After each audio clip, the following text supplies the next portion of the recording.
គេងមកអូនគេងកាយផ្លូវហើយពីលពៅស្ដាប់រៀមច្រៀងបំពេរៀមស្រឡាញ់ហើយសែនអាណិតនីងពាក្យពិតវណ្ណអង្គវ័យនៃអូនស្រឡាញ់ណាស់មិនចង់ឲ្យឃ្លាត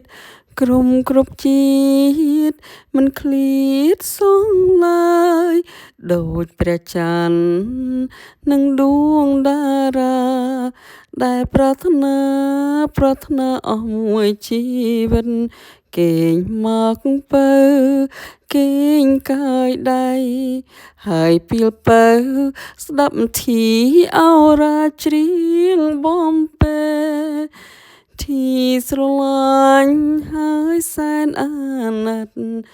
នីងពាក្យពិនវណ្ណអង្គវ័យនៃអូននីងពាក្យពិនវណ្ណអង្គវ័យនៃអូនស្រឡាញ់ណាស់មិនចង់ឲ្យឃ្លាតក្រុមគ្រប់ជាតិមិនឃ្លាតសងឡើយដូចព្រះច័ន្ទនិងដួងតារាដែលប្រាថ្នា